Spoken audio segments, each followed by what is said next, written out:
ಇನ್ನು ಆತ್ಮೀಯ ವೀಕ್ಷಕರೇ, ನಿಮ್ಮ ಗ್ಯಾರಂಟಿ ನ್ಯೂಸ್ ಏಪ್ರಿಲ್ 2ರಿಂದ ಅಂದ್ರೆ ನಾಳೆ ಬುಧವಾರದಿಂದ ಸ್ಯಾಟಲೈಟ್ ಚಾನೆಲ್ ಆಗಿ ನಿಮ್ಮ ಮನೆಗಳಿಗೆ ತಲುಪುತ್ತೆ. ನಿಮ್ಮ ಗ್ಯಾರಂಟಿ ನ್ಯೂಸ್ ನ ಆನ್ ಏರ್ಗೆ ಸಿಎಂ ಸಿದ್ದರಾಮಯ್ಯ ಚಾಲನೆ ಕೊಡ್ತಾ ಇದ್ದು, ಅಶ್ವಿನಿ ಪುನೀತ್ ರಾಜ್ಕುಮಾರ್ ದೀಪವನ್ನ ಬೆಳಗ್ತಾರೆ. DCM DK Shivakumar montage play ಮಾಡ್ತಾರೆ. ಕೇಂದ್ರ ಸಚಿವರಾದ ಕುಮಾರಸ್ವಾಮಿ ಪಿಸಿಆರ್ಗೆ ಚಾಲನೆ ಕೊಟ್ಟರೆ, ಪ್ರಹ್ಲಾದ್ ಜೋಶಿ ಎಂಸಿಆರ್ಗೆ ಚಾಲನೆಯನ್ನ ಕೊಡಲಿದ್ದಾರೆ. ಇನ್ನು ಬಿಜೆಪಿ ರಾಜ್ಯ ಅಧ್ಯಕ್ಷ ವಿಜಯೇಂದ್ರ ನಮ್ಮ ಗ್ಯಾರಂಟಿ ನ್ಯೂಸ್ ನ ಹೈಟೆಕ್ ಸ್ಟುಡಿಯೋವನ್ನ ಉದ್ಘಾಟನೆ ಮಾಡ್ತಾರೆ.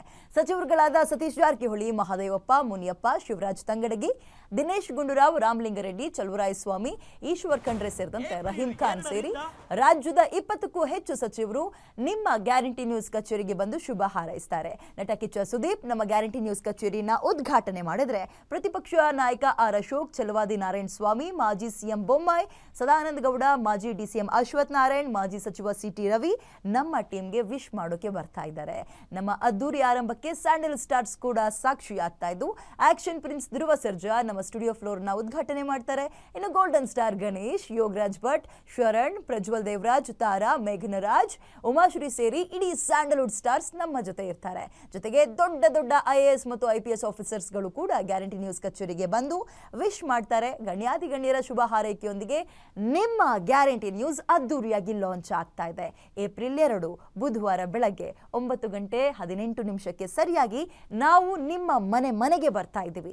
ತಪ್ಪದೆ ನೋಡಿ, ನಮಗೆ ಆಶೀರ್ವಾದ ಮಾಡಿ, ನಿಮ್ಮ ಪರವಾಗಿ ನಿಂತ್ಕೊಳ್ಳೋಕೆ ಬೆಂಬಲವನ್ನ ಕೊಡಿ. ಅದೊಂದು ಕಡೆ ಸಿಎಂ ಸಿದ್ದರಾಮಯ್ಯ ದೆಹಲಿ ಪ್ರವಾಸಕ್ಕೂ ಮುನ್ನವೇ ಕಾಂಗ್ರೆಸ್ನಲ್ಲಿ ಸಂಚಲನ ಉಂಟಾಗ್ತಾ ಇದೆಯಂತೆ. ದಿಢೀರ್ ಡಿಸಿಎಂ ಡಿಕೆ ಶಿವಕುಮಾರ್ ಮತ್ತು KH ಮುನಿಯಪ್ಪ ಅವರ ಭೇಟಿ ಕುತೂಹಲ ಮೂಡಿಸ್ತಾ ಇದೆ. ಸದಾಶಿವನಗರದ ನಿವಾಸದಲ್ಲಿ ಭೇಟಿಯಾಗಿ ಇಬ್ರು ಕೂಡ ನಾಯಕರು ಮಾತುಕತೆ ನಡೆಸ್ತಾ ಇದ್ದಾರೆ. ಸಿದ್ದರಾಮಯ್ಯ ಮಾತ್ರ ಅಲ್ಲ, DK ಕೂಡ ದೆಹಲಿ ಪ್ರವಾಸವನ್ನ ಮಾಡ್ತಾರಾ ಮತ್ತೆ? ಹಾಗಾದ್ರೆ ಮುನಿಯಪ್ಪ ಬೆನ್ನಲ್ಲೇ DK ಮನೆಗೆ ಪ್ರಿಯಾಂಕ್ ಖರ್ಗೆ ಕೂಡ ಬಂದಿದ್ರಂತೆ. KPCC ಅಧ್ಯಕ್ಷರ ಮನೆಗೆ ಸಾಗರ್ ಖಂಡ್ರೆ ಅವರು ಕೂಡ ಬರ್ತಾ ಇದ್ದಾರೆ. ಕುತೂಹಲ ಕೆರಳಿಸ್ತಾ ಇದೆ. ಸಾಲು ನಾಯಕರ ಭೇಟಿ, ಯಾವೆಲ್ಲ ವಿಚಾರಕ್ಕೆ ಚರ್ಚೆ ಆಯ್ತು ಅನ್ನೋದು ಇನ್ನೂ ಕೂಡ ಸಸ್ಪೆನ್ಸ್. ಓಕೆ, ಬೇರೆ ಸಂದರ್ಭದಲ್ಲಿ ಈ ರೀತಿಯಾಗಿ ಒಟ್ಟಿಗೆ ಸೇರಿದ್ರೆ ಅಷ್ಟೊಂದು ಚರ್ಚೆ ಆಗ್ತಾ ಇರಲಿಲ್ಲ. ಬಟ್ ಇತ್ತೀಚಿನ ದಿನಗಳಲ್ಲಿ ಕಾಂಗ್ರೆಸ್ ನಾಯಕರು ದೆಹಲಿ ಪರೇಡ್ನ ನಾವು ಗಮನಿಸ್ತಾ ಇದ್ದೀವಿ. ಒಬ್ಬೊಬ್ಬರೇ ಹೋಗಿ ಬರ್ತಾ ಇದ್ದಾರೆ ಮತ್ತು ಅಲ್ಲಿರುವಂತಹ 2 ಬಣಗಳ ಲೀಡರ್ಗಳ ಕಚ್ಚಾಟ, ಆಂತರಿಕ ಕಚ್ಚಾಟ ಕೂಡ ಗಮನಿಸ್ತಾ ಇದ್ದೀವಿ. ಇದರ ಬೆನ್ನಲ್ಲೇ ಇವಾಗ ಸಿದ್ದರಾಮಯ್ಯ ಅವರು ದೆಹಲಿಗೆ ಹೋಗ್ತಾ ಇದ್ದಾರೆ.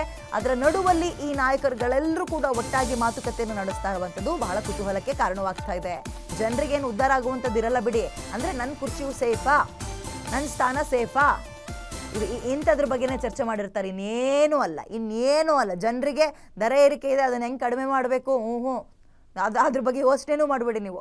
ಅವರವ್ರ ಸ್ಥಾನವನ್ನು ಉಳಿಸ್ಕೊಳ್ಳೋಕ್ಕೆ, ಅವರವ್ರ ಬಲವರ್ಧನೆ, ನಾನೆಷ್ಟು ಸ್ಟ್ರಾಂಗು, ನಾನು ಹೆಂಗೆ ಪಕ್ಷ ಸಂಘಟನೆ ಮಾಡಿದ್ದೀನಿ, ನಾನು ಮಾಡಿರೋ ಕೆಲಸಕ್ಕೆ ಕೂಲಿ ತಗೊಳ್ಳೋದು ಯಾವಾಗ, ಇಂತಹ ಚರ್ಚೆಗಳಲ್ಲೇ ತೊಡಗಿರ್ತಾರೆ. ರಾಜಕೀಯದಲ್ಲಂತೂ ಬದಲಾವಣೆ, ಇದ್ರ ಬಗ್ಗೆ ಚರ್ಚೆಗಳಾಗತ್ತೆ. ರಾಜಕೀಯ ಚರ್ಚೆಗಳೇ ಹೊರತು ಜನಸಾಮಾನ್ಯರ ಪರವಾಗಿ ನಡೆಯುವಂತಹ ಚರ್ಚೆ ಅಲ್ಲ. ಸೊ ಜನ ಏನು ಜಾಸ್ತಿ ತಲೆ ಕೆಡಿಸ್ಕೊಳ್ಳೋ ಅಗತ್ಯ ಇಲ್ಲ ಇವ್ರುಗಳ ಈ ಭೇಟಿಗೆ. ಬಟ್ ರಾಜಕೀಯವಾಗಿ ನೋಡೋಣಪ್ಪ, ಇಂಟ್ರೆಸ್ಟಿಂಗ್ ಅಂತ ಅನ್ಸಿದ್ರೆ ಹೌದು, ಏನೋ ಒಂದು ಬದಲಾವಣೆ ಆಗತ್ತಾ, ಅದರ ಮುನ್ಸೂಚನೆನ ಇದು.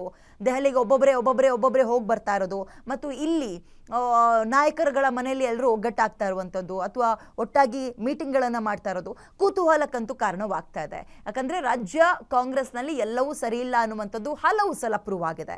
ಅದರಲ್ಲೂ session on the floor honey trap ಅಂತ ಮಾತಾಡ್ತಾರೆ, ನನ್ನ ಹತ್ರ ಪ್ರೂಫ್ ಇದೆ ಅಂತ ಮಾತಾಡ್ತಾರೆ. ಸಾಕ್ಷಿ ಇದೆ ಅಂತ ಹೇಳಿದಂತಹ ನಾಯಕ ಅದೇ ಒಂದು ವಾರಕ್ಕೆ ಉಲ್ಟಾ ಹೊಡೆದು ನನ್ನ ಹತ್ರ ಯಾವ ಸಾಕ್ಷಿನೂ ಇಲ್ಲ, ಬರಿದ್ದು ಮನವಿ ಕೊಟ್ಟು ಬಂದಿದ್ದೀನಿ ಅಂತ ಹೇಳ್ತಾರೆ. ಮತ್ತು ನನಗೂ ನನ್ನ ತಂದೆಗೂ ಹನಿ ಟ್ರ್ಯಾಪ್ಗೆ ಪ್ರಯತ್ನ ಪಟ್ರು ಅಂತ ಹೇಳಿದಂತಹ ಒಬ್ಬ ನಾಯಕ ನೆಕ್ಸ್ಟ್ 1-2-3 ದಿನ ಆದಮೇಲೆ ಅವರು ಕೂಡ ಉಲ್ಟಾ ಹೊಡಿತಾರೆ, ಹನಿ ಟ್ರ್ಯಾಪ್ ಅಲ್ಲ, ನನ್ನನ್ನು ಕೊಲ್ಲೋಕೆ ಬಂದ್ರು ಅಂತ. ಇದಾಗ್ತಾ ಇದ್ದಂತೆ ಫೋನ್ ಟ್ರ್ಯಾಪ್ ವಿಚಾರ ಪ್ರಸ್ತಾಪಕ್ಕೆ ಬರುತ್ತೆ. ಇದರ ನಡುವೆ MLC ಆಯ್ಕೆ ಕುತೂಹಲ ಕೂಡ ಇದೆ. ಇದರ ಜೊತೆಯಲ್ಲಿ ಪವರ್ ಶೇರಿಂಗ್ ಬಗ್ಗೆ ಏನಾಗುತ್ತೆ, ಈಗ ಆಯ್ತಲ್ಲ, ಈಗ ಡಿಸೆಂಬರ್ ಎಲ್ಲ ಕಳೀತಾ ಬಂದ್ರೆ 2.5 ವರ್ಷ ಮುಗೀತು, ಯಾರಾಗ್ತಾರೆ ಸಿಎಂ? ಇಂತಹ ಹಲವು ಬಣ ಬಡಿದಾಟ ಮತ್ತು ಚರ್ಚೆಗಳು ರಾಜ್ಯ ಕಾಂಗ್ರೆಸ್ನಲ್ಲಿ ಆಗಬೇಕಿದೆ. ಇದ್ರ ಬಗ್ಗೆ ಏನಾದರೂ ಚರ್ಚೆಗಳಾಗತ್ತಾ, ಅದಕ್ಕೋಸ್ಕರವೇ ಒಗ್ಗಟ್ಟಾಗ್ತಾ ಇದ್ದಾರಾ, ಚರ್ಚೆ ಮಾಡ್ತಾ ಇದ್ದಾರೆ ಅನ್ನುವಂಥದ್ದು ಕುತೂಹಲಕ್ಕಂತೂ ಕಾರಣವಾಗ್ತಾ ಇದೆ.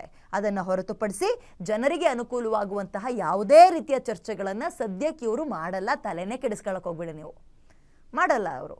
ಇವರ ರಾಜಕೀಯ ಚರ್ಚೆಗಳಿಗೆ ಸೀಮಿತವಾಗ್ತಾ ಇದೆ. ಕಾದ್ ನೋಡೋಣ.